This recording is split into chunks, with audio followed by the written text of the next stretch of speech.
dapat sama-sama kita berada di rumah Allah ini dan adalah suatu majlis ilmu. Mudah-mudahan kita semua dirahmati Allah Ta'ala. Hadirin hadirat yang dirahmati Allah, kita menyambung bacaan kitab Fi Fiqhil Awlawiyat, Fiqh Keutamaan karangan Dr. Yusuf Al-Qaradawi pada malam ini. Untuk slot yang pertama kita sambung kitab kita ini. Slot yang kedua saya akan baca fatwa semasa sikit. Baik, kita masih lagi membincangkan berkaitan dengan tajuk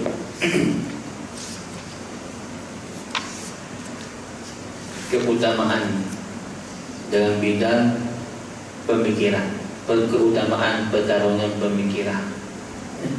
Di mana kita terbincang seperti ini, ada beberapa aliran pemikiran ataupun ideologi.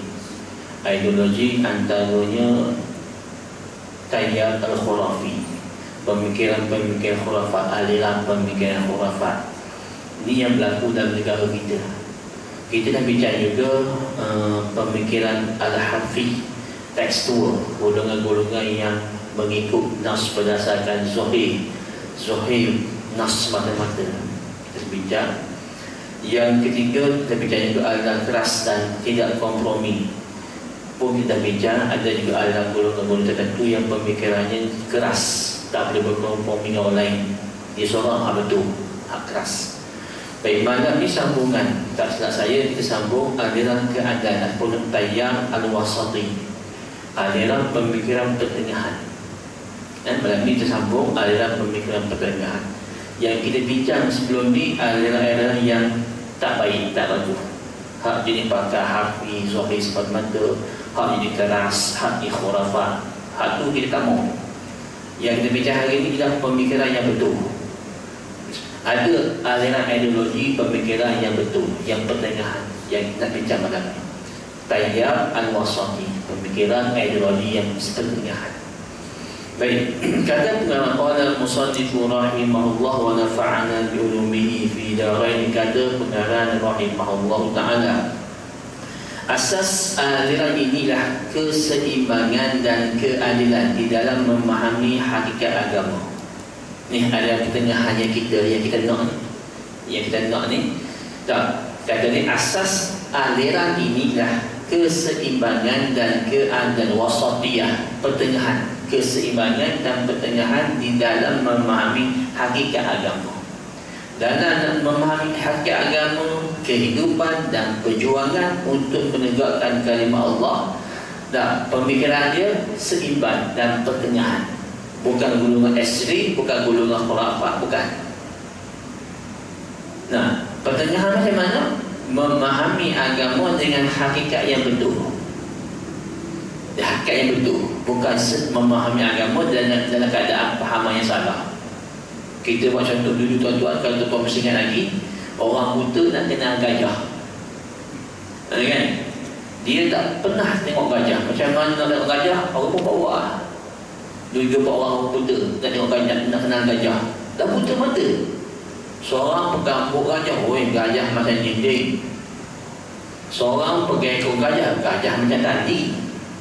Seorang pegang telinga gajah, gajah nipis macam tu. Seorang pegang kaki gajah, gajah macam tiang. Itu semua bukan gajah tu, sifat-sifat dia.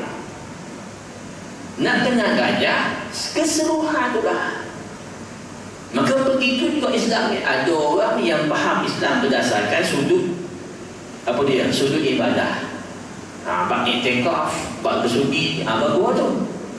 Bukan tak salah, tapi sudut tu saja. Bab politik ni bukan Islam, tak nak undi. Ni orang yang faham Islam macam orang buta faham gajah ni. Dia faham Islam setakat tu je. Setakat Islam ni, dia i'tikaf, sembahyang tu je misalnya. Ada orang faham Islam tak, bidang lain pula. Bidang ekonomi pula, ekonomi biar Islam kena ekonomi. Ada orang faham Islam berdasarkan ni pula, bidang ni pula. Kewalahan Islam tu menyeluruh, syumul. Sebab tu tuan-tuan nak faham Islam secara syumul, keseluruhan. biar ada keseimbangan semua aspek. Faham? Baik. Aliran ini juga memiliki ciri khusus seperti yang lain, namun mereka banyak memberi tumpuan kepada hal-hal seperti berikut. Yang pertama, memahami agama dengan cara menyeluruh, seimbang dan mendalam. Bukan macam mutlak lah. Kita tengok seluruh. Islam ni agama yang sempurna. Rasulullah dia Rasul, utusan Allah. Dia juga ketua negara. Islam din wa daulah. Islam agama dan juga pemerintahan. Nabi utusan Allah, Nabi juga ketua negara. Kena faham macam itu. Jadi golongan yang berfahaman politik suku, agama suku itu bukan Islam. Itu fahaman apa namanya Kristian. Kalau masih ada orang faham begitu, sama seperti orang Buddha kenangan tadi ya. Sama. Sedangkan Islam seluruhnya. Dalam Islam ada ekonomi, dalam Islam ada ibadah, ada akhlak, ada kenegaraan, perundangan, semua komplit ada. Sebab tu tuan-tuan, kalau kita belajar bab fiqh contoh, semua perkara ada di Islam. Daripada bab taharah sampai bab pemerintahan negara, semua ada. Ustaz saya baca kitab Munir Sultan ada Ustaz, itu kita dapat sembahyang. Kita fiqh semua lain lah, ada pahala. Fiqh manhaji sebagai contoh, kita yang pertengahan fiqh manhaji, semua tak ada. Itulah Islam tu. Baik. Jadi golongan yang wasati pertengahan ini mereka memahami Islam secara menyeluruh, seimbang dan mendalam. Faham Islam betul-betul. Yang kedua, memahami realiti kehidupan dengan lengkap. Semuanya diambil kira, sama ada realiti kaum muslimin ataupun realiti semua musuh-musuh Islam. Dalam negara kita faham realiti kehidupan ni. Setiap kehidupan yang kita lalui ni, kita kena ukur dengan rahsia agama, pandangan agama. Tak perlu buat jumut. Contoh jumut ni, contoh jumut pilihan raya. Selama Nabi mana ada pilihan raya? Tak ada. Ni sistem kafir. Kita tak pakai pemudi tak mudi. Bila tak mudi apa jadi? Negara jatuh ke patutan orang kafir. Dan nak macam mana?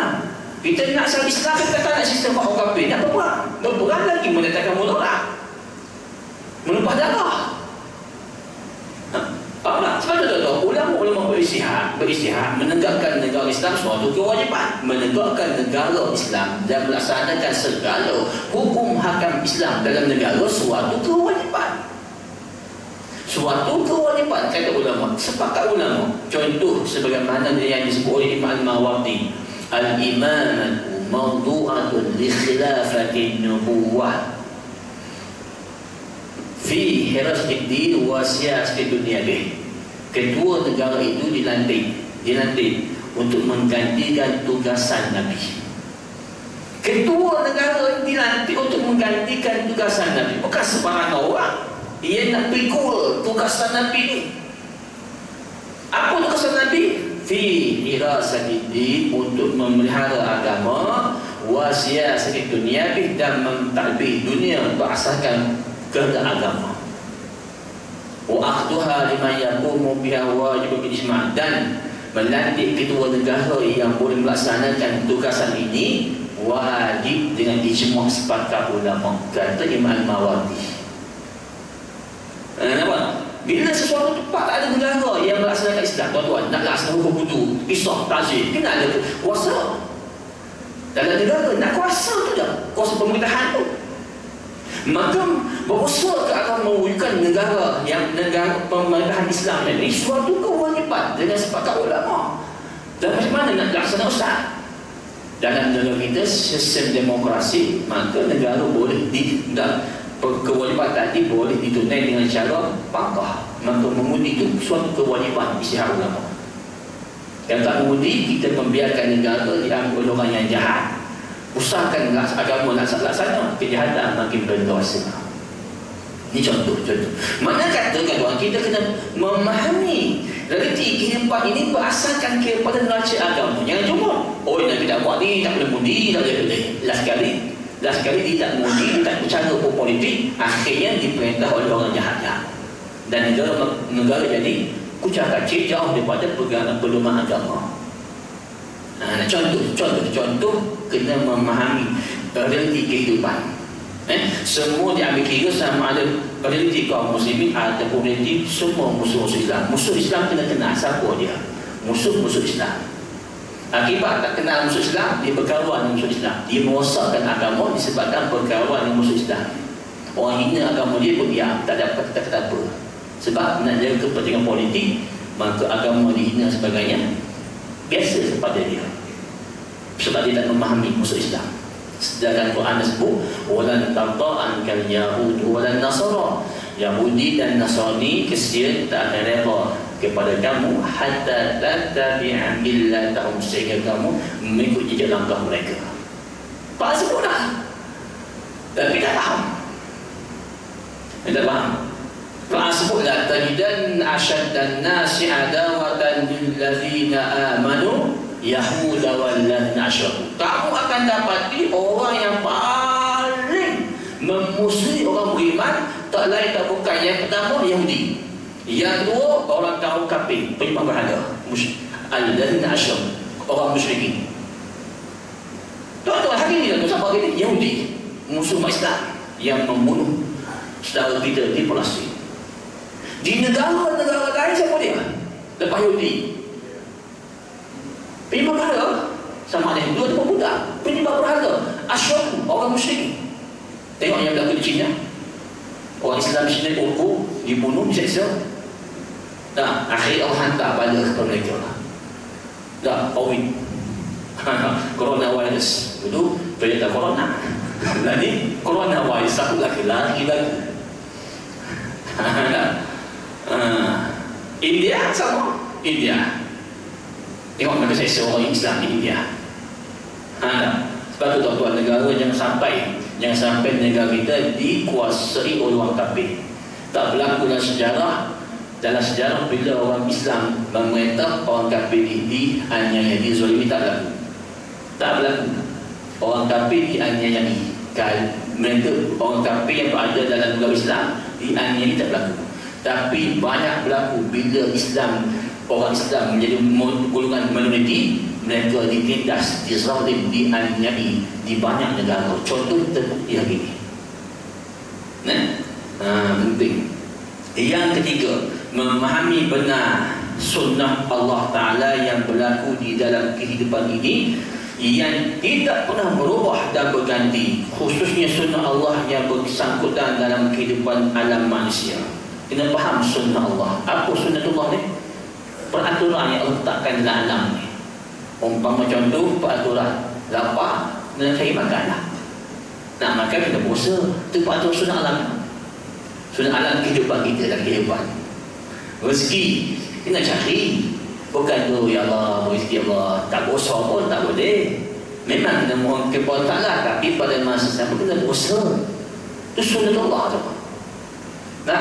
Dalam sunnah perjuangan pula, dalam sunnah perjuangan perjuangan dakwah Islam pasti akan dimusuhi oleh orang-orang kafir. Ini sunnah perjuangan. Ahasiban nasu an yusraku an yaqulu amanna wa hum la yuftanun. Faham ibu, adakah manusia ramai menyangkakan bahawa mereka cukup berkata kami beriman, wa hum la yuftanun, sedangkan mereka belum diuji. Bila kata kita beriman, kita Islam dan luar, cukup? Tak. Mesti diuji. Sejauh mana perkataan kita. Sebab tu orang yang membawa dakwah Nabi di mana-mana tempat sekalipun, bila dia bawa dakwah Islam, dia akan diuji. Siapa yang mengujinya? Halangan-halangan daripada kaum kafir. Itulah ujian kepada pendakwah Islam. Sunnatullah kepada dakwah Islam, mereka akan sentiasa ada penentangnya sampai hari kiamat. Tak sampai hari kiamat. Baik. Yang keempat, memahami maqasid syariah, maksud secara syuhul, memahami maqasid syariah, maqasid matlamat sesuatu syariat, secara syuhul, secara menyeluruh, dan tidak bersikap statik jumud terhadap makna-makna yang zahir sahaja. Maqasid syariah ni tuan, matlamat kenapa Allah Ta'ala menurunkan syariah. Macam tu kata ulama ada 5 maqasid syariah. 5 maqasid syariah. Yang pertama, hifzuddin, memelihara agama. Agama di sini bukan agama semua agama Islam. Memelihara agama Islam.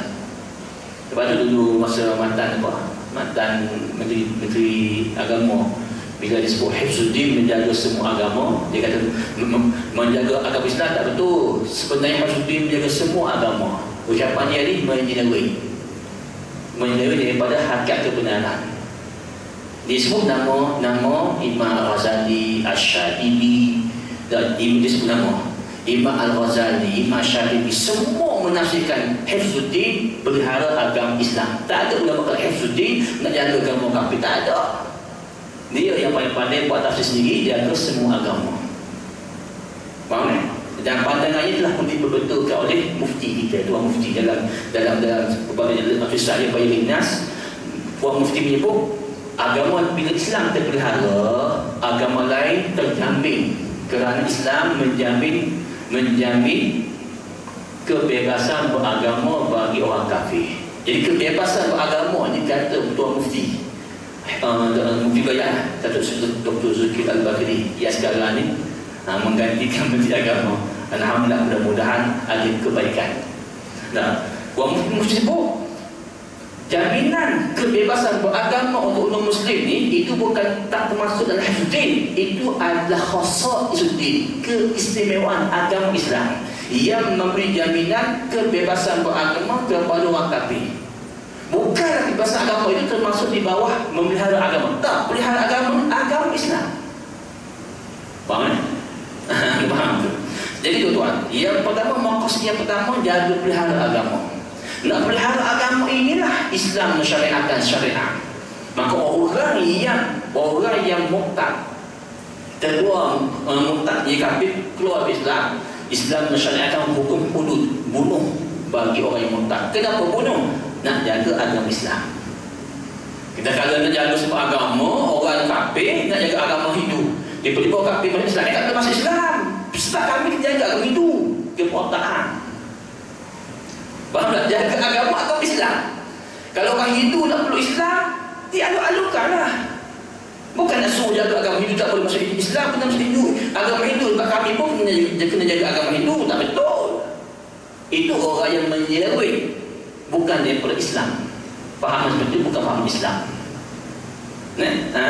Jadi tuan-tuan, nak cerita di sini, kerana nak jaga agama inilah Islam mensyariatkan hukum hudud bagi orang yang murtad. Siapa-siapa murtad dikenakan hukum hudud, bunuh, patung kepala, pasal jaga agama Islam.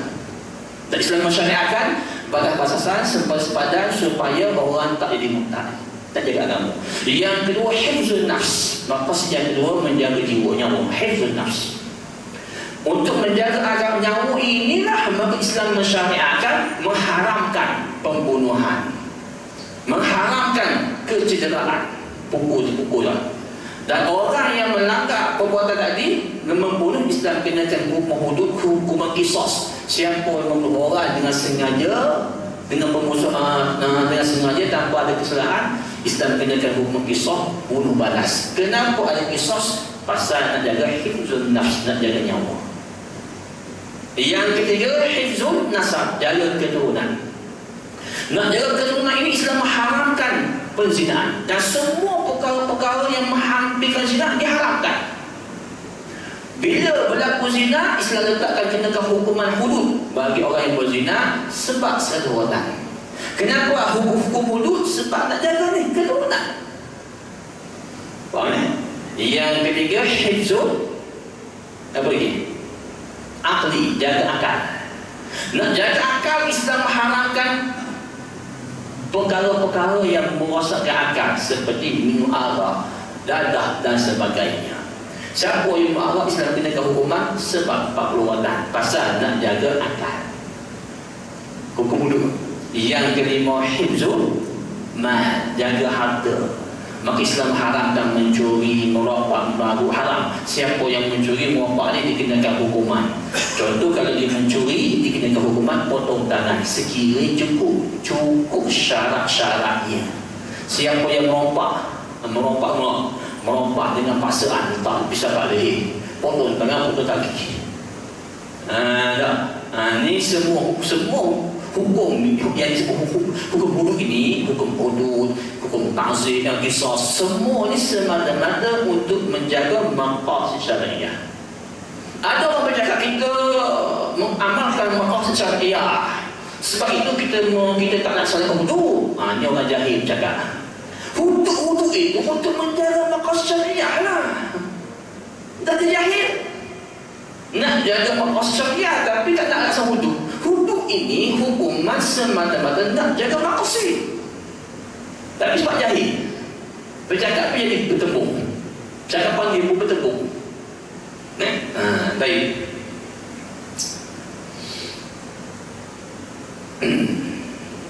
Yang sesungguhnya memahami erti kata keutamaan dan prioriti dan di dalam langkah-langkah perjuangan yang berkaitan langsung dengan kefahaman pertimbangan antara tugas-tugas yang sedang dijalankan. Panjang ni. Okey. Baik. Memahami erti kata keutamaan, memahami keutamaan dalam langkah-langkah perjuangan yang berkaitan langsung dengan kefahaman pertimbangan antara tugas-tugas yang sedang dijalankan. Kita tuan-tuan sedang menjalankan tugas dakwah sebagainya. Kita berdakwah. Kita ada tugas dakwah, ada tugas yang berkaitan dengan keluarga. Selaku ibu bapa, kita ada menjaga kehidupan anak-anak. Contoh, kadang-kadang berlaku pertempuran, mana didahulukan. Anda faham? Ada orang guna alasan dakwah, dia pun keluar. Sahabat-sahabat kita lah, apa yang buat bagus dah, cuma ada sedikit kebincangan yang perlu dibagi.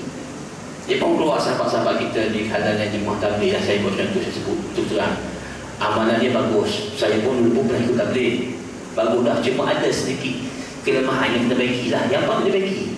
Contoh berlaku di dekat rumah saya, dia keluar berdakwah. Tak, kita faham dakwah tu buat bayar gas sebagainya lah, kita faham. Kita faham dia punya aktiviti tu. Tapi anak-anak yang berlaku tuan-tuan, anak isteri tak boleh nafkah ada. Anak isteri pun minta ada. Ini tak di kampus saya pun ada lah. Kawan lain pun kalau begitu juga kawan lain. Kadang-kadang keluar laki bini keluar. Anak kecil dia harus yang dua pergi sekolah jalan kaki. Ya Allah. Dan makan minum mak minta mak masdabah. Dia tinggalkan anak dia di rumah tu dengan kakak dia. Sekolah udah keluar.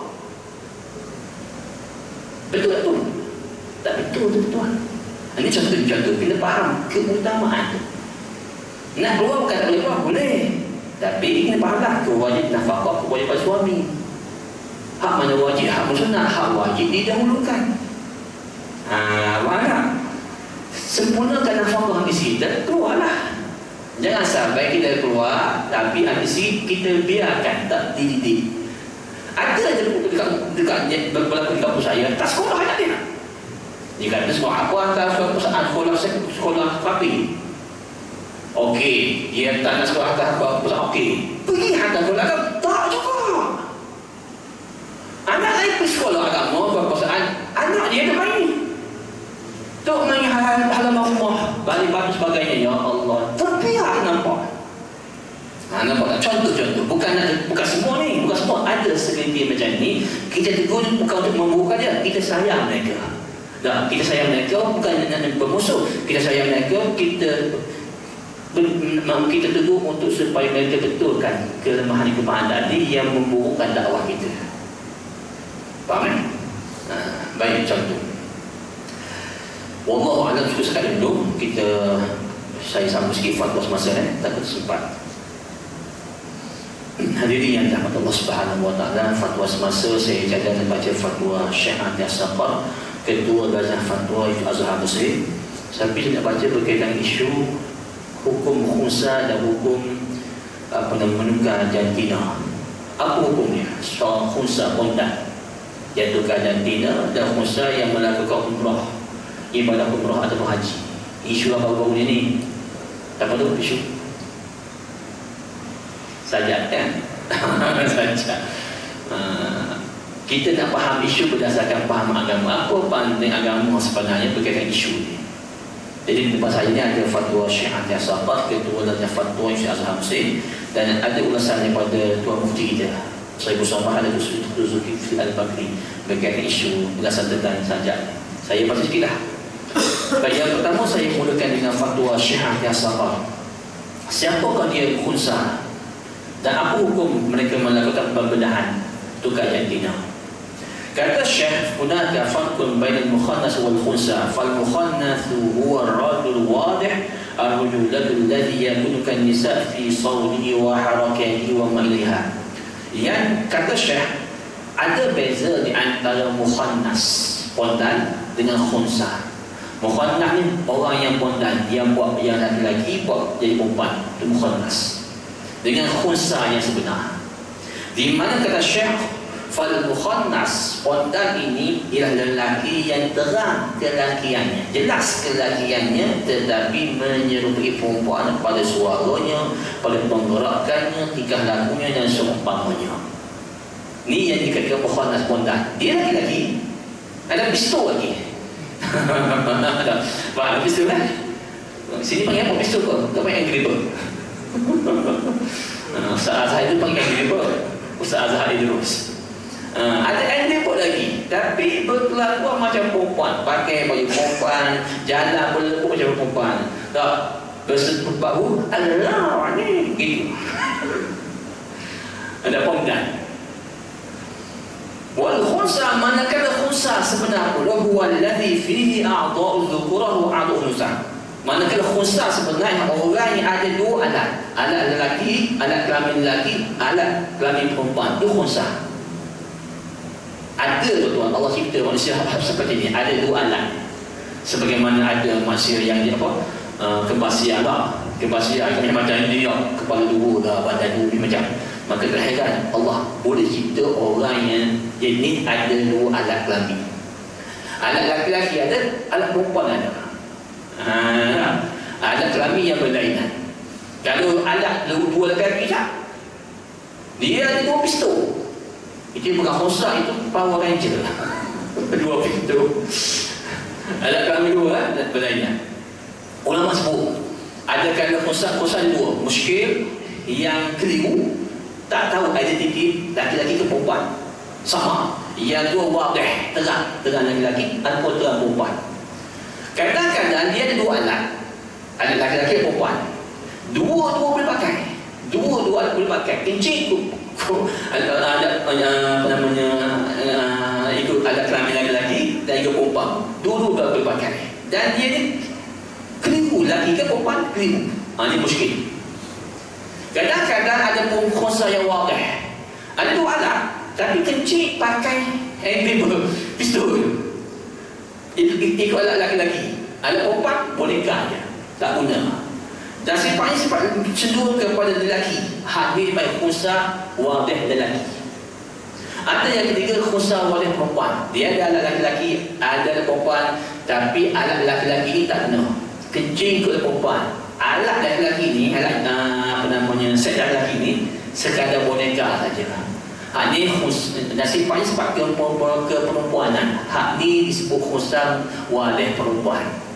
Baik, soalannya, apa hukum pondan dengan khunsa? Jawab Syekh, wal mukhannas in kana suluhul musyabahu lin nisa tabi'iyan laysa fi takalluf fala hurmata alayhi fi dhalika wa yajibu tadribuhu hatta yaqna'a an hadha.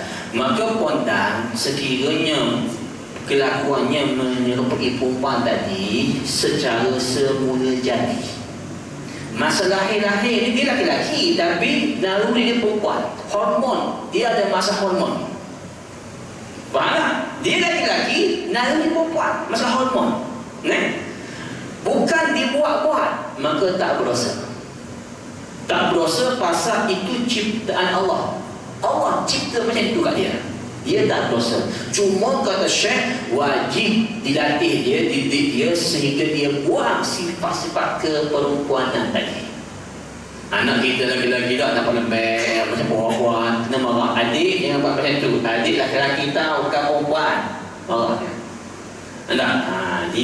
Dia tak dosa disebabkan kejadian asal seperti itu. Cuma mak bapak ni kita latih dia supaya dia menjadi lelaki sejati. Faham tak? Baik. Amma in kana mutakallifan litakhanus fa huwa mazmun. Sekiranya ia pondan tadi kerana buat-buat. Masa lahir memang laki-laki normal macam budak kena laki-laki yang lain normal. Tapi bila besar sikit berkawan dengan gigi maknya, gigi pondan. Dia pun jadi keliru kawan tu. Saya tu bawa sikit Allah ni. Buat-buat. Hak ni fahuwa mazmum, perbuatan yang dicela. Hak ni dicela pasal dia laki-laki tiba-tiba buat perempuan. Hak ni dicela dan wajib didik dia supaya dia buang perbuatan tadi. Dia termasuk dalam hadis Imam Bukhari yang menyebut la'ana Rasulullah sallallahu alaihi wasallam al-mukhannifin al-rijal wal mustajidat min nisa. Rasulullah sallallahu alaihi wasallam melaknat pondan di kalangan laki-laki dan perempuan yang bersifat lelaki-laki, yang menyerupai lelaki, tomboy. Dua-dua golongan ini kena laknat tuan-tuan. Bila sebut laknat, makna kata perbuatan itu dosa besar. Apa saja yang hadis sebut laknat, dosa besar. Hadis Imam Bukhari. Dalam hadis Imam Muslim menggunakan lafaz la'anallah al-mutasyabbihina bil rijal bil nisa. Allah laknat lelaki yang menyerupai perempuan, wal mutasyabbihati minan nisa bil rijal, dan perempuan yang menyerupai lelaki, laknat. Faham tak? Jadi tuan-tuan kena jaga. Kalau ada anak kita cenderung nak jadi macam tu, kena jaga. Baik. Ada pun mengubati khunsa. Khunsa, ingat, orang yang ada dua alat. Ada pun mengubati khunsa dan mengubah kepada satu jantina saja. Fala mani'a min, maka tiada halangan, tak harus untuk dia berbuat demikian. Orang yang ada dua alat tadi, operate buang satu alat supaya dia menjadi manusia normal. Boleh tak boleh? Yang ni boleh. Sebab dia ada dua alat. Dua alat ni dikira kecacatan. Jadi operate buang satu itu dikira perubatan, termasuk dalam bab at-tadawi, perubatan yang diperintahkan berdasarkan Nabi. Ya ibadallah tadawu, wahai hamba Allah, wabaklah kamu, sesungguhnya Allah tidak menjadikan penyakit melainkan Allah pencipta sama-samanya ubat. Maka bagi khunsa yang ada dua alat, dia operate buang satu, jadi normal macam orang lain. Yang ni hukumnya harus. Dan ada dua alat, laki-laki perempuan. Laki-laki tak guna. Kena alat laki-laki ni buat. Boleh. Faham? InsyaAllah. Kita bagi dalam azan dulu. Kena azan, saya sambung sikit azan. Silakan.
Ini yang dirahmati Allah sesama sikit dia insya-Allah.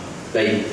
Kata Syekh, ada pun khuzah yang menjalani pembedahan tukar jantina ni, buat satu jantina dia, alat kami ni, hukumnya harus disebabkan dia termasuk dapat bab tadawi, bab perubatan. Baik. Ada pun mengubah jantina semata-mata kerana keinginan untuk mengubah. Contoh dia laki-laki, operate buat air berikut dia perempuan, dia bukan khusah, dia lelaki tulis buat operate. Hak ni fahuwa mamnu, hak ni dilarang. Malahan kata Syekh, hak ni termasuk di bawah hadis yang menyebut laknat, yang terkena laknat. Satu, laknat sebabkan dia menyebut perempuan. Yang dua, laknat disebabkan dia al-mughayyirat di khalqallah, mengubah ciptaan Allah. Allah cipta dia lelaki, diubah dia perempuan. Hak ni dosa besar, terkena laknat. Faham kan? Baik. Ya, kemudian saya sentuh sikit. Tuan-tuan, saya nak sentuh sikit isu saja ni. Ada ulasan daripada Tuan Mufti. Kalau tuan-tuan kita baca boleh berkaitan dengan isu khusah ni, boleh cek, boleh baca dalam tulisan Mufti kita dalam Demam Rasmi Pejabat Mufti Bayah. Ada beberapa tulisan, antaranya Isya Al-Fatawa siri yang ke-22, hukum hakam berkaitan khusah. Bayar nasi yang kelima, isu transgender, tasyabuh atau penyumpaan, dan ada lagi beberapa artikel yang ditulis oleh Mufti. Baik, saya nak fokus kepada isu syajak sebagaimana ulasan Mufti. Bukan saya ulas, Mufti pula yang ulas. Di mana Mufti memberi beberapa nasihat dalam isu ini. Saya ambil petik sebahagian saja, tak sempat. Yang pertama, kata Mufti, fahami maksud sebenar ibadah umrah. Nasihat Tuan Mufti, saya nasihatkan seperti berikut. Yang pertama, fahami maksud sebenar ibadah umrah. Kata Tuan Mufti, umrah ni tuan-tuan, umrah ni pergi umrah bukan melancong, tapi pengembaraan rohani. Tuan Mufti memetikkan kalimah An-Nawawi yang menyebut, kalimah Nawawi dalam mukadimah kitab Imam Nawawi menyeru kepada bakal haji dan umrah supaya bertaubat dari segala maksiat dan segala perkara yang makruh serta berusaha mengislahkan diri. Nak pergi haji itu betulkan diri kita, taubat daripada perkara-perkara yang haram. Tiba-tiba pergi haji dan kata pondan perbuatan yang haram besar-besar. Kalau pergi haji dengan niat untuk nak tunjuk kita ni pun dia tu pondan, nak viralkan kepada orang ramai, niat dia tak betul dah. Haji bukan melancong tapi ibadah. Yang ketiga, nasihat yang ketiga saya tekan ni, agensi pengelola umrah wajib bertanggungjawab sepenuhnya kepada Tuan Mufti. Orang yang bawa dia, kalau dia tahu yang sesajak ni memang nak mempersedakan perkara benda ni, dia bawa yang haram, kecuali sesajak ni jadi nak betulkan. Tiba-tiba pergi sana, dia buat hal, dia tak dengar kata, itu cerita lah. Tapi kata Tuan Mufti, agensi pengelola umrah wajib bertanggungjawab sepenuhnya. Kemudian antara nasihat yang lain Tuan Mufti sebut, jangan mudah memberi komen. Kalau kita tak tahu yang komen lah, selidik itu, dah bahaya dulu. Dan kalau beri komen pun, beri komen nasihat yang baik-baik, nasihat. Begitu juga jangan beri komen yang boleh merosakkan agama kita. Ni hak berlaku bila saja pergi sana. Dah, apa namanya, selfie, tunjuk rupa dia dengan pakai perempuan. Dah masuk ke Facebook dan sebagainya. Orang pun komen. Kalaulah pondan itu salah, tentu Tuhan dah turun bala kat saja. Tak turun bala pun, pondan betul. Ini komen yang sangat bahaya, merosakkan akidah. Perbuatan pondan ni tuan, dosa besar, kena laknat. Kalau orang buat, dia buat benda, dia tahu benda tu haram, dia buat, dia berdosa je. Tapi dia menghalalkan perbuatan tu, jadi kafir, rosak kita. Arak haram, dosa besar. Orang yang minum arak kata orang haram, tahu pasal minum, suka, seronok. Orang ni pasti je.